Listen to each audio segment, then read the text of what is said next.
रावणानं मारीच्याला सांगितलेलं आहे. असा सगळा आता पुढचा कथा भाग आहे. थोडा वेळ आपण घेऊया.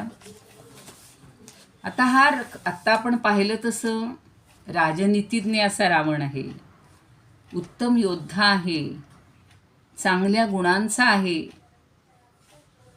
पण चौफेर नजर त्याची असायची सगळीकडं. खरं आता हे जे शूर्पणखेनं म्हणलं की इतका सगळाच हाहाकार झालाय तरी तुला माहिती नाही, तुझे गुप्तचर तुझ्यापर्यंत आलेले नाहीत. पण अनेक गुणसुद्धा वाल्मिकींनी जाता जाता रावणाचे आपल्याला सांगितलेले.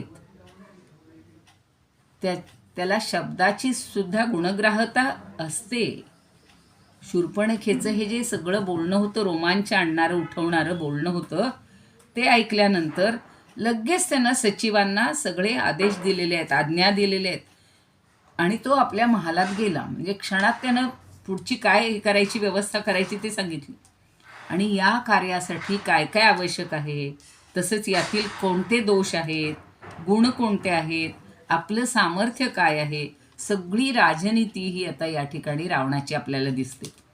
उणीवा काय आहेत, राजाने हे सगळं पाहायचं असतं, आपल्या उणीवा काय आहेत ते पाहायचं असतं आणि मग कसं करायचे, काय कृती करायची, कुठला निर्णय घ्यायचा. मग वास्तविक तो स्थिरबुद्धी म्हटलंय, वाल्मिकींनी त्याला स्थिरबुद्धी म्हणलेलं आहे. पण सुंदर अशा तो यज्ञशाळेकडे गेलेला आहे राक्षसेश्वर आणि त्या यान शाळेमध्ये जाऊन आपल्या सारथ्याला तो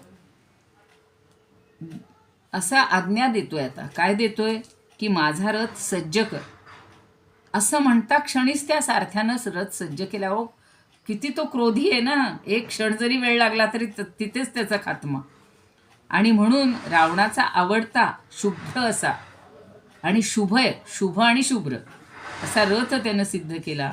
सुवर्ण जडित रत्नांनी मढलेला, पिशांच्या मुखांनी नटवलेला, बघा त्याला कशांनी नटवलेला आहे, सुवर्णालंकारांनी सजवलेला असा रथ घेऊन तो धनद कुबेराचा धाकटा भाऊ रावण मेघाप्रमाणे प्रचंड असा आवाज करणारा रथ घेऊन, ज्याप्रमाणे अगदी मोठ्या नदीनं सागराकडं वेगानं जावं ना तसा तो निघाला.